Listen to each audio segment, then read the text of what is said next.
Ternyata selain daripada Pak Surya Paloh yang kalah di TPS-nya di mana dia memilih, juga dialami oleh sang mak panten ya, ketua PDIP yakni Ibu Megawati, di mana di dalam TPS-nya di Kebagusan di mana dia memilih itu juga kalah, dan bahkan yang menang di sana itu Anies Baswedan dan urutan kedua Prabowo Gibran, dan capres besutan PDIP yakni Ganjar Pranowo dan Mahfud MD berada pada urutan ketiga yang hanya.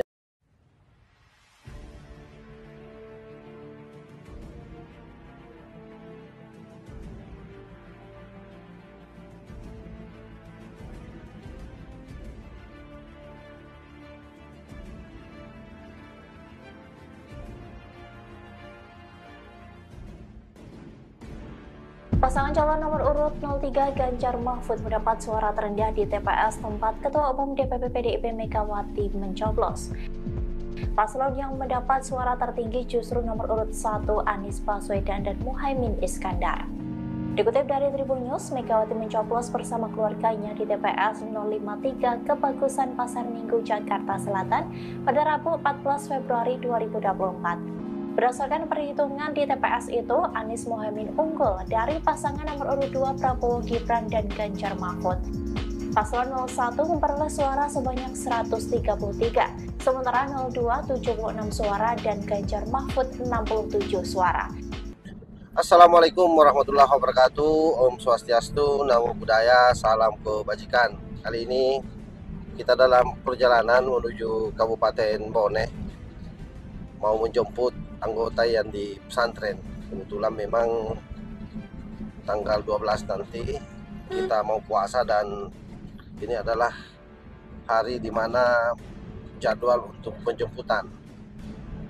Ada satu hal yang menarik yang saya mau sampaikan dalam proses perjalanan ini, dimana kita tahu bahwa hasil Pilpres sudah bisa dipastikan bahwa Prabowo Gibran yang akan menang, sekalipun sampai hari ini belum diputuskan oleh KPU karena memang jadwalnya tanggal 20. Tetapi dari hasil real count KPU itu sudah memberikan sinyal yang kuat, 58% untuk Pak Prabowo, kemudian 24% untuk Anies dan Muhaimin, dan 16% untuk Ganjar Mahfud. Dan rasa-rasanya sudah sangat susah untuk mengejar, dan hanya orang yang bermimpi, yang halu, yang berpikir bahwa akan ada putaran kedua. Ada satu catatan yang sangat penting, ternyata selain daripada Pak Surya Paloh yang kalah di TPS-nya di mana dia memilih, juga dialami oleh sang mak panten ya, ketua PDIP yakni Ibu Megawati, di mana di dalam TPS-nya di Kebagusan di mana dia memilih itu juga kalah, dan bahkan yang menang di sana itu Anies Baswedan dan urutan kedua Prabowo Gibran, dan capres besutan PDIP yakni Ganjar Pranowo dan Mahfud MD berada pada urutan ketiga yang hanya memperoleh kurang lebih 60 suara. Nah, ini bukti nyata konkret bahwa memang sesungguhnya kekalahan Pak Ganjar itu efek dari Pak Ganjar sendiri, karena bisa dibayangkan di TPS Ibu Mega saja kemudian bisa kalah. Itu hal yang saya kira di luar daripada pikiran orang secara umum ya, yang namanya ketua umum partai tinggal di lokasi itu, harusnya siapapun yang dia dukung pasti akan menang. Minimal ya, minimal. Kalau tidak bisa menang ya menyamailah suaranya pemenang. Ini terlalu jauh sekali, terjauh sekali perbedaannya. Bahkan dia ada di pada posisi buncit, yakni pada urutan ketiga. Oleh karena itu dapat kita mengambil kesimpulan sahabat, bahwa sinyalemen soal kecurangan pemilu itu hanya omong kosong. Kenapa? Karena fakta konkretnya itu tadi, di mana-mana, di mana kita berpikir bahwa dia akan menang di sana justru kalah. Ini di TPS Ibu Mega loh, tidak main-main.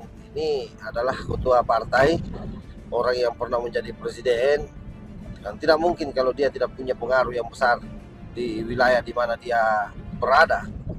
Jadi lagi-lagi memang efek daripada kesombongan Pak Ganjar, efek daripada serangan-serangan yang dilakukan oleh paslon nomor 3 ini ke Pak Jokowi, yang membuat orang-orang yang mencintai Pak Jokowi memang beralih memusatkan perhatiannya ke Pak Prabowo Gibran. Nah, inilah hebatnya Pak Prabowo Gibran, karena memang selama proses Pilpres terkesan memang beliau membangun image sebagai seorang yang sangat ikhlas, sebagai orang yang tidak mau ambil pusing dengan pernyataan-pernyataan lawan presidennya sekalipun dia dihina. Dan itulah efeknya hari ini dia menuai dampak positif dari hal itu semua dan terpilih menjadi presiden untuk 2024 sampai 2029.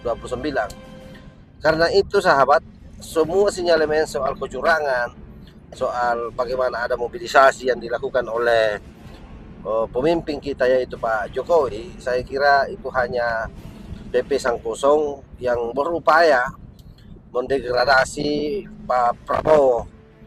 Orang-orang ini semua jelas orientasi akhirnya adalah bagaimana mau melemahkan pemerintah Indonesia, bagaimana mau melemahkan Pak Prabowo di mata dunia, sehingga ini bisa berefek pada sekali lagi akan terjadi krisis politik di negeri kita. Kalau ini terus-terusan terjadi, akan banyak orang yang tidak percaya dengan pemimpin kita, akan banyak orang yang tidak percaya dengan penyelenggaraan pemilu kita, yang pada akhirnya nanti akan terjadi degadensi moral bagi masyarakat secara luas.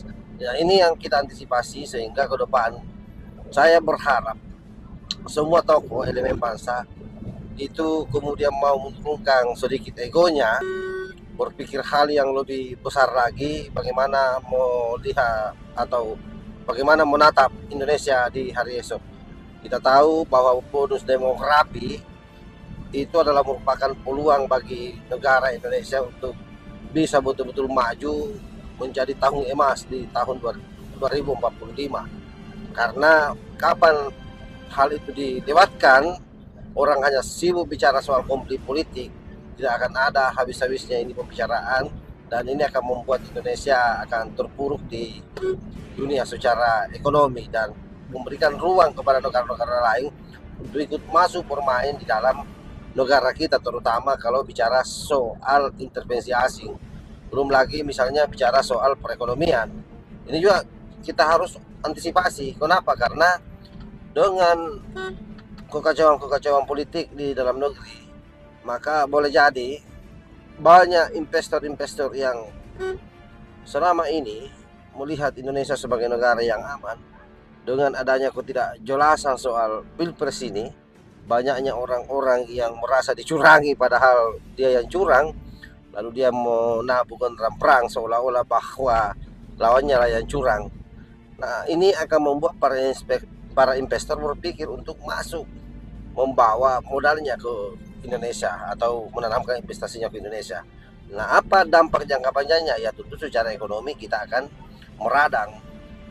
Kemudian kita tidak akan mampu lagi mendorong anak-anak yang pengangguran untuk bisa mendapatkan pekerjaan, karena banyaknya investor yang masuk sebenarnya juga ikut menumbuhkan, ikut menurunkan angka pengangguran dan menumbuhkan perekonomian kita. Jadi sahabat-sahabat yang saya hormati dimanapun juga berada, saya kira yang paling terakhir yang saya mau sampaikan adalah bahwa tidak bisa ditampik lagi ke depan ini adalah Pak Prabowo sebagai presiden, dan kita berharap semua yang kalah ini bisa hadap diri. Ketahuilah bahwa tidak ada kecurangan di sana, yang ada adalah rakyat yang memang tidak suka kalian. Karena itu tadi, hari ini rakyat sudah melek, mereka semua sudah melek dengan media sosial, tahu persis bagaimana situasi yang ada di sana.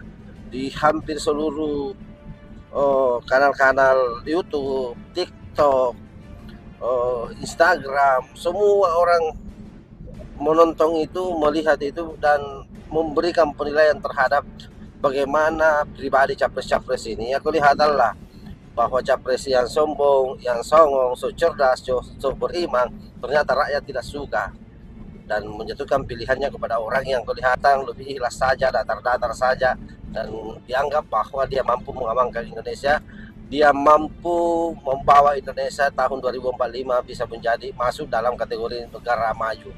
betul-betul diharapkan menjadi negara yang maju di dunia. Ya kalau bisa masuk 5 besar, ya 5 besar lah. Itu saya kira sudah sangat luar biasa ya. Oke sahabat, saya kira demikian. Ini kita sebentar lagi masuk kota Bone. Tapi tempat yang kita mau datangi ini adalah melewati kota Bone sekitar 30 kilo lagi ke sana. Namanya Pesantren Al Ikhlas Ujung, Kabupaten Bone. Demikian, walau muwaffiq ila aqwamit thariq. Wassalamualaikum warahmatullahi wabarakatuh.